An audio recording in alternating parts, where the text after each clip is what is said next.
Player Will.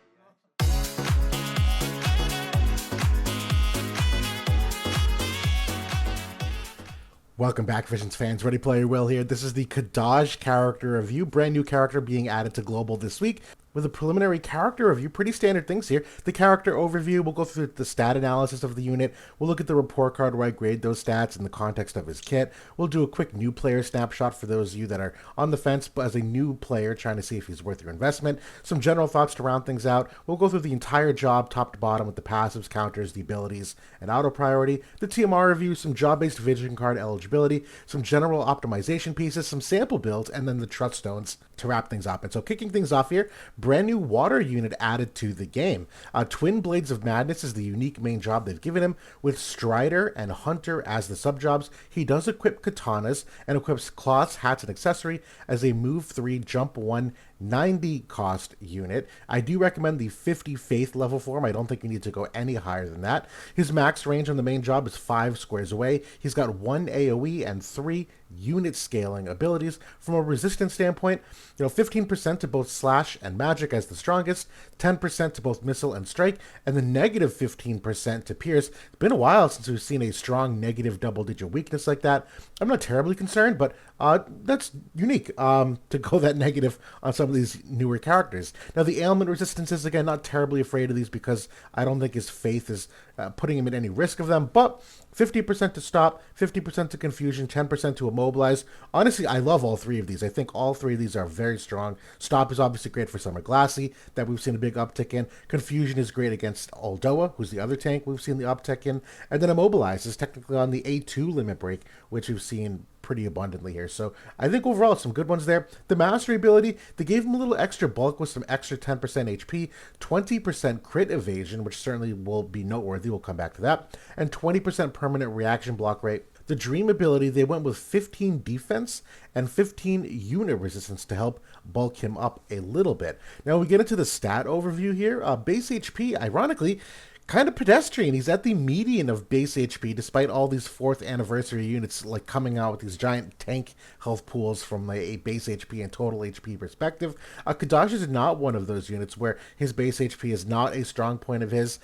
I'm not going to say it's a weakness because when you build the full build, we'll see in the sample builds, his HP is fine, quite honestly, but not to the levels we're used to seeing with some of these units. But overall, okay, could be worse. The base attack, though, he is the highest base attack unit in the game. It does kind of fall back to earth. There's not a lot of passives to bump it up and a lot of the ways to get it up there. But overall, this is obviously a very strong starting spot. The base agility, also among one of the fastest. He's technically an outlier in the broad scheme of considering all the units. In practice, he does not end up all that fast, but this is certainly a nice thing just as a jumping off point to see. From the base dexterity perspective, also definitely above average. He's above that 75th percentile. I would consider this a decent enough strength that you can certainly build upon. That, big thumbs up here. And then the base luck, kind of pedestrian also. We're used to a lot of these 4th anniversary units being very strong on the base luck, and he's right around the median, just a little bit below it. And so, overall, base stats, there's a couple strengths and weaknesses, but 4th anniversary units certainly not to the degree that we're used to seeing. They do make up for it a little bit with the board nodes where they give him an exceptional amount of luck. I cannot remember ever seeing a unit getting as high as 99 luck. I'm sure there are units, but I've been doing this for a couple years now, and it's been a while since I've seen that kind of number. That mastery of 10% HP does bump him up a little bit there. They don't really do much to get the attack stat anywhere close to where it was at that peak, but overall, these are still very strong, innate total stats, all things considered. Definitely a small step behind a lot of these 4th anniversary units, but he is a 90 cost unit, so that is part of the consideration as well. And as we'll see, stats, again, are literally not the end-all be-all. These are really just like a way to help understand the character better. There's so much more in terms of what you end up equipping on them, what they have for buffs, and what they have for things in their kit that, we'll keep peeling the layers of the onion away on Kadaj. And so agility-wise, yeah, he's got that banger 64 base agility. No passives for it, though, and so all things, at the end of the day, he ends up kind of in the like B tier of agility. It's not crazy fast by any means, but he's certainly, I would consider an above average speedy unit. No passive to bump that up whatsoever. And, if you were to bucket him relative to other units, yeah, he's in a pretty healthy bucket there, but it's not OP, nothing crazy, nothing jumping off the chart to me. The crit damage or crit hit rate and crit avoidance rate, his crit hit rate is definitely above where many units end up. It's not off the charts. He doesn't really have much in the way of passives to really amplify that crit rate, but he's got a decent enough dexterity rate. He doesn't have a couple board notes to amp it up. There are certainly vision card support in the Katana group to amplify that. It's pretty good. I'm okay with that. The crit avoidance rate is definitely a strong point. He's among the highest in the game because of that 20% innate crit avoidance rate that we saw on the MA2, in addition to where his total luck stat is, all things considered. I think once you fully build him out, this does kind of fall back to earth just a little bit, but crit avoidance is definitely a big strength of his. We'll talk about that in the general thoughts. And so the accuracy perspective, now he is a very accurate unit. He does start out way above most units, and even when you do equip passives, which you will have an accuracy passive on the majority of the time, so in his like base form, he is a hyper accurate unit. He's got an excellent, I'll be honest, excellent 100% hit chance. He's got two different abilities, his limit break being one of them, that has the 30% extra hit chance on them. So overall, I would consider him a very strong accuracy based character. So 2 thumbs up for that. And then we get to the evasion. This is where he's definitely kind of more below where most of the units have been as of late. He's kind of toward that bottom grading of what you could ever consider semi-evasion. A Katana doesn't really have it, but Water does have enough luck vision cards that you might be able to get away with putting 2 luck cards on it and missing a couple swings on them. Maybe not with these newer units. Again, we have to always be really careful about how I describe this. Older units, that might be a problem. Newer units, probably, most definitely not a problem. So not a strong evade unit in my opinion.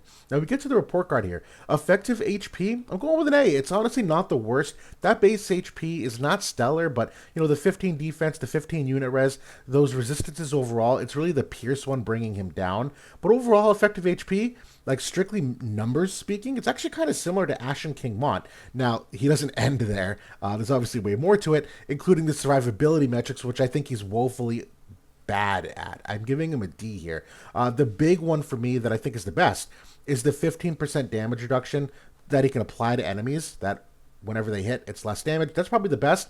The other one is this minus 20% crit rate, which when you combine with his crit avoidance, is pretty strong in terms of him not being critically hit very often, which is technically damage loss. But right now, crit rates in the game are actually at their lowest points that I can ever recall. There's a lot of armors and higher luck units that crit rates are way back down, that I don't think this is like a strong play at the moment because the rates are already so low as it is. He does have 25% human res on a buff. He's got 15% innate all element res, and he's got another 20% all element res. He does get very high from an all element res perspective, but I'm going to dissect that a little bit in the general thoughts too, that I think it looks better on paper than in practice. But there's really nothing else here. There's no heal back, there's no self-sustain.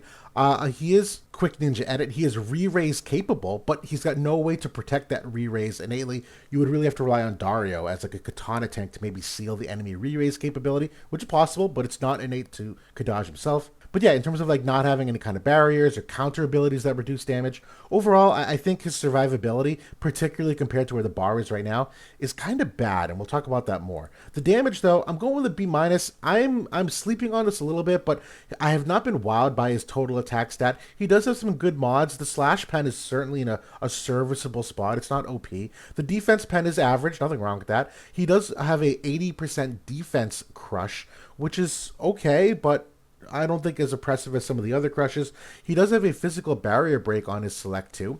Overall, I think the damage is fine. I think it's going to be very high right now, but I think it's going to kind of taper off as time goes on. We'll also look at that in the general thoughts. The agility for me is a B. He is, innately base versus the average, very good. 86 versus 78. He does not have the passives, though, to bump it up, so he stays there. And that's fine. I think it's a good spot to be at. Accuracy, definitely going with the A plus here. Amazing innate accuracy. 2 plus 30% chance hits, 1 very strong guaranteed hit. Overall, not a weak point at all. The evasion to me is a C plus on the very low end. He's rarely evading the modern units, as we talked about. The movement for me is a D. There are no move or jump options, which does hurt in some of these maps and some of the turn order and buff rotation and whatnot. So that's kind of a unfortunate piece of this. The auto ease of use is a D for me. His main buff is a buff that repeats, which we haven't seen in a little while here, because a lot of these teammate buffs as of late have something like courage or barrier attached to them so that your unit does not run in circles buffing the same thing twice. That is not the case for him. His survivability is dispellable. His offense isn't overpowering. It's certainly good, competitive, but it's not the kind of thing where you can just put him in and he's just going to do work.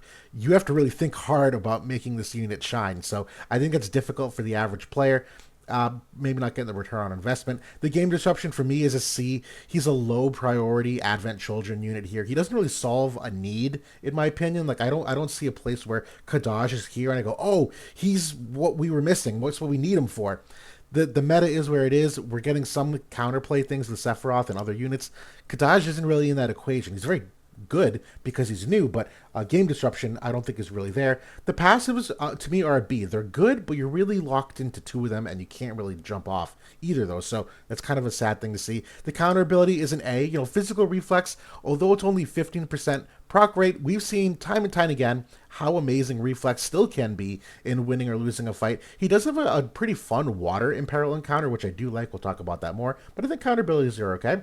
The overall job and kit, I'm going with a D here. Not nearly enough to add value to what 4th anniversary units need, in my opinion. It's okay, but missing the bar.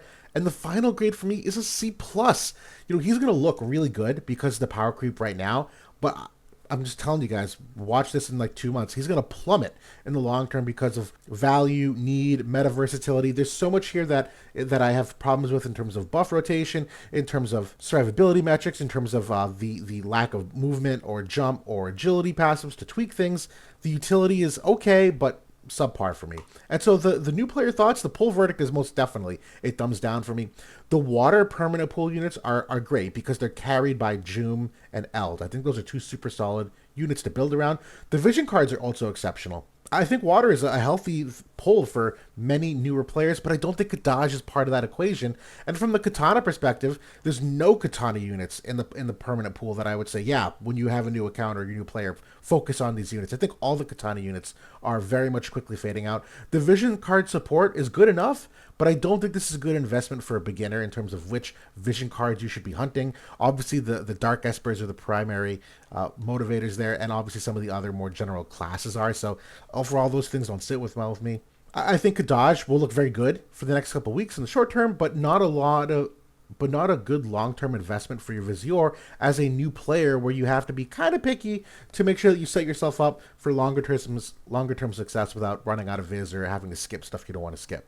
Now, the general thoughts, you know, the slash pen is fine, but variable. You're at that 40 and 8. He does get another 40, but it's on the second buff, and it is dispellable. You do have access, though, to 2 different slash res pen katana vision cards, and water has a slash res pen vision card, too. So I think this is fine. Average slash pen comes in around 70 innately. If you go the vision card route, it will get up to that 100 after the buff, so it's certainly there. So I don't think that's a strong demerit against him. The defense pen, a little bit limited, which is consistent with other 90 cost units. You get 40 on the passive, and you're forced to stay on that passive. There's none other innately, though, so you're at that 50 with the Truststone passive.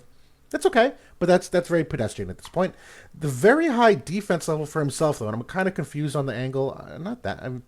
You get 15 on the Dream, 8 on the weapon. The new Sephiroth vision card coming out gives another 12. So you're sitting at 35 defense pre any equipment.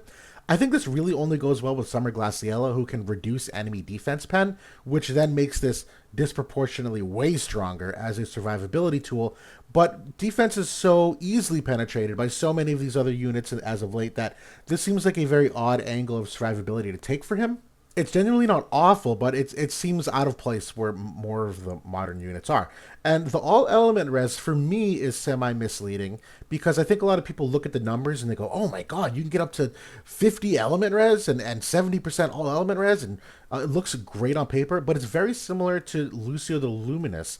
And although it's good, it's not this like unkillable tank. And I actually wanted to show a side by side comparison where we're very familiar with Lucio and how many hits he can take in the modern era and what his survivability looks like. If we were to break down side by side, Kadaj has all element res on a passive of 15%, of a second buff is 20%, and he's got human res on the first buff. So you're talking about 60% total mitigation there. Now, Lucio, he's got on his passive 12% all element res. The Starlight Sword, which is his OG sword, gives another 15, and his second buff gives another 15 all element res. So he's a little bit behind here, 60 versus 42, 18% damage mitigation difference. That's okay, but stay with me here. Kadaj has on enemy hit, reducing their damage by 15%. Well, Lucio has reduced all damage of 15% as a self buff, so that kind of is the same thing in terms of equaling out, damage reduction from enemy hits. Kadaj has 15 unit res innately. Lucio has 20 unit res on a buff, so a little bit more in that regard. But Lucio also has 10 AoE res and the honeycomb barrier of 10% at range. So you look at this gap of the 60 versus the 42, you could argue it's a little bit closer because of the AoE res and the honeycomb barrier in terms of closing that gap. And then the small asterisk here is that Lucio being a armor user, that Maximilian armor that he has access to is certainly another big piece of like the debuff weakening, the crit evade, the 10% damage reduction above a certain HP threshold that Kadaj does not get access to as a cloth unit. And then we talk about what gets dispelled potentially. Well, Kadaj has two different buffs that can, so that 60 drops down to 15, and Lucio's drops from the, 42 to 27. He also can use that unit res. And so I think it's relatively a good barometer for thinking about like what his survivability looks like. It's good. It's not unkillable. It's certainly against his new units. You can kill him in 2 to 3 hits. If that re-raise is removed in particular. Now, I think right now his best utility is that 15% damage reduction on hit. I don't think it's a meta changer, though. Or he does have extremely good accuracy upside because of the 30% chance hits, but I don't think there's a need for that at that moment. We're not struggling with evade units like we were at any time. A2 is very accurate. Joom is very accurate. Ashen King Mont's one of the most accurate in the game. Tifa's like the most accurate in the game. This seems like a very odd niche to give him because it already exists so prevalently. I'm working on that. Everywhere else, he's very susceptible to dispel and removing a lot of those good buffs. His main buff repeats, which to me, massive demerit without a corresponding move or agility passive to tweak any kind of turn order to avoid, some weird movement shenanigans. And quite honestly, the buff that he gives to the allies is kind of subpar, considering that it could repeat. So we'll talk about that soon. He doesn't really add anything to the Katana group, in my opinion, nor does he really have anything special for the long term. That's kind of where I'm being pessimistic. There's no seals or self-sustain of any kind, which is very odd for new units to say, seal barrier break, seal re-raise remove, seal anything. And obviously the self-sustain of any kind of damage absorption or heal back or regen, whatever that may be. None of that at all. He is a great anti-crit hit unit with the 20% reduction and the innate 20% advantage. But that's not a game changer either. Crit hit levels are very low, and he genuinely will be competitive in the short term. It's really just about big question marks in the long term. All these units coming out are going to look great compared to your average unit, but these new units coming out compared to where the bar is, I got questions. But let's look into the job. Passives, I think he's locked into these two. The slash res pen, the defense pen. This is where he gets that accuracy. And quite honestly, these two are very good passives. I think you cover a lot of bases with both of them. I don't think he's really missing out on any of the rest of the three of them either. I think these are very underwhelming. Now, the counter abilities, I do like the evade. That's a physical reflex, obviously. But I actually do like this water trap. This is a very long-range counter ability that decreases water res of 25%. That's actually very nice in peril for him and teammates. I do like having that as an option. We look at the main job buffs. This first buff, the only ally buff here on here is the human killer of 30. Everything else is a self buff to himself, which is fine, but it's haste, it's the reduced physical damage. A lot of these are okay. I don't think they're overpowering. I actually do really like his second buff here, where it's that re-raise, the decrease AP consumption, his slash res pen, and more all element res. So that's why I'm kind of wary about this first buff in terms of repetition, because this second buff is kind of critical for him to use to actually be a functioning at his ceiling. So this second buff is a huge priority. We look at the main job offensive abilities. All of these attacks are water slash type. They scale off 120% of his attack stat. Overall, range is at 5 squares away. He does have a cross shape. He's limited to these other 2 select 2s. One of them is a double hit. The AP costs for these are actually pretty decent. Obviously, this whirling dance I always laugh at because there's really nothing here except the hit chance. That's kind of the thing about Kadaj, that because his main buff has the on-hit effects, you can look at all 4 of these attacks and basically add all those other on-hit effects to them. It's really just a question of whether those on-hit effects are really all that great. And the answer is they're okay. They're not bad. They're not exceptional. But, I like that he's got the break barrier on the select 2. I do like this defense crush, quite honestly, of the 80%, but there's so many other mitigations in the game at the moment, and obviously debuff weakening puts a huge cramp on getting that full 80%. This is the guaranteed hit, though. This is actually a very good ability. I will say, though, I've noticed this with Ashen King Mont. A lot of these select 2s with the range height of 1, some of these maps that gets you into trouble. We've had some problems on the more recent Guild War map in the middle with some of the weird topography, that the select 2 only having height versatility of 1 actually is kind of difficult to use in practice sometimes. So kind of a pessimistic take on that, too. The Limit Break, this is okay. It's Dispel, Courage, and Re-Raise. It's not the worst one, but obviously there's a lot of seal in the game, so the timing of this Limit Break kind of really changes the value of it. If you already have these sealed, this Limit Break turns into nothing more than a glorified diamond that gives some AP restore, which we've seen with the Veritas TMR can be nullified in the first turn of the fight. I don't love this Limit Break, quite honestly. It's fine, but it's not elevating him. Now the Subjob, this one's okay. I don't love this Berserk effect here, where I don't think this ability really does much of anything. This triple hit is certainly nice for PvE content. For PvP, fair. I really don't like the Subjob all that much. The Strider one, I think, to me, is probably a stronger play just because it's at least got the courage removal here. But really, I think the big upside of him, I know this is weird, this could be copium, I do think it's the Hunter sub. I'm so intrigued to play with Triple Arrow as a triple hit ability where you get that advanced starting range. The decrease AP of 20 when you crit hit, when you get to add all those damage effects much earlier in the fight because you're able to hit them from further away to start.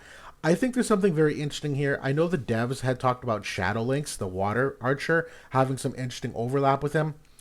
I'm not a strong believer in this, obviously, but I think this is a very interesting one to play with, and I think this is probably where the bigger upside is for him in terms of unlocking some more niche potential.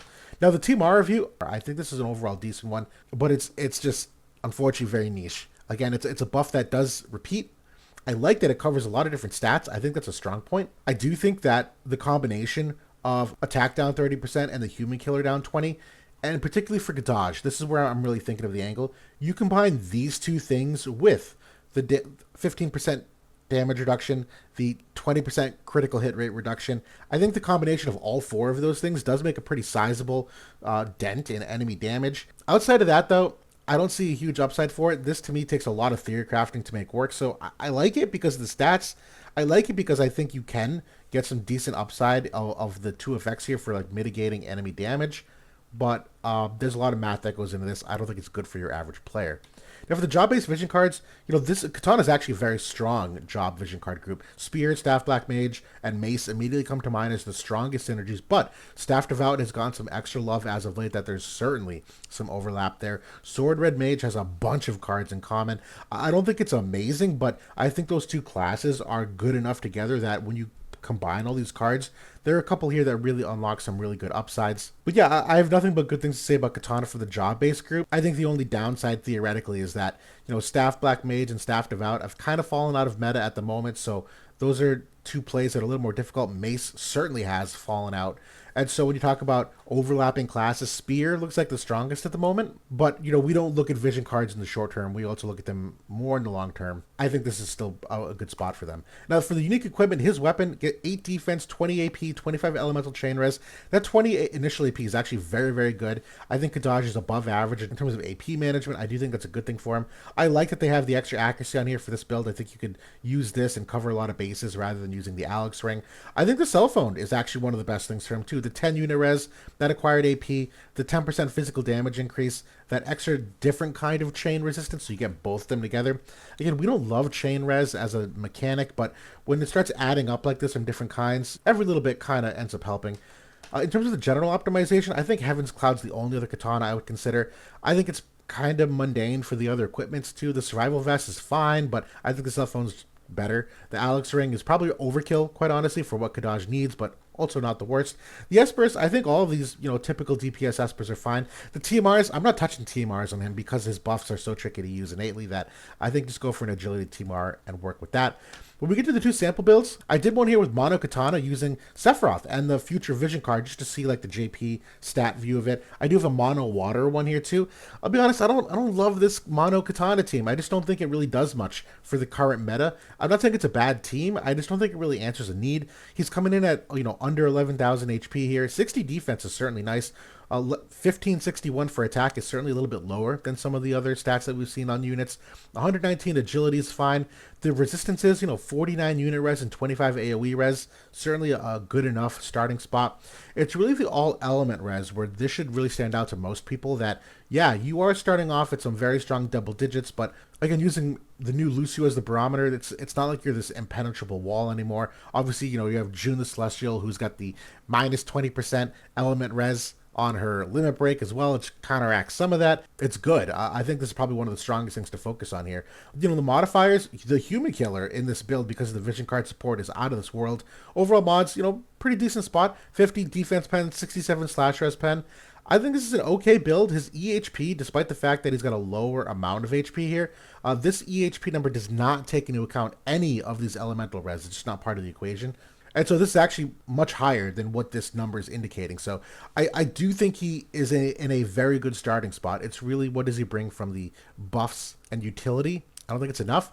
We look at the Mono Water team. This, to me, I'm not going to lie, I think is his strongest team. Particularly with Summer Glassy, you can reduce the enemy defense pen, which makes Kadaj's defense stat a lot stronger. Stat-wise, a lot of similarities. HP and agility is relatively similar. The attack is definitely way higher here because of some of the vision card support. Overall resistances are about the same. Same thing with the modifiers. Stat-wise, I think, honestly, they're about the same. At least in many regards. Obviously, they're not exactly the same, but I don't think there's a massive fall-off here. It's really just coming down to the X's and O's of what each team brings. And we look at the Truststones here. I think HP is probably the best one for him on the left side. I don't think he gets any value from the defense or the spirit ones. I think your pretty generic HP and luck and element reses are totally fine. The right side, the agility and aim. I do like these 6 that I've listed. The acquired AP, I think I should take off here because it does overlap with the cell phone, which will not stack. So you could theoretically sub this acquired AP out. Sorry, I just realized I had some duplicates here. If I were to sub that out, I probably would go for the crit damage or the crit rate because I don't really think there's a ton else on the Truststones that really works well for him. The dexterity doesn't help him a ton. The accuracy, he certainly doesn't need. So some of those more, the healing power, he doesn't need at all. So some of those I think that work on other units don't really work on him. So I think you're pretty safe just using this generic set of any combination here. But that's the Kadaj character review in total. I know I'm being kind of harsh in this character, but I'm doing so because the game is in a power creep phase. We have enough patterns year over years to see what things stick and which ones don't. I'm also considering this from like an ROI perspective for how expensive this collab is and what it is to pull all these Hollow Vision cards, how objectively better characters like Cloud and Sephiroth are compared to Kadaj. And even the same for Tifa, who I think is better than Kadaj, who you get for free, who is a relatively much cheaper build. I think it's very tough to make a case for why he would benefit many accounts. He's certainly going to be good for now. You guys feel free to come back here in 3 months and prove me wrong when if he's still lingering in the meta. But that's my thoughts for now. Thanks so much for watching, everybody. I'll talk to y'all later.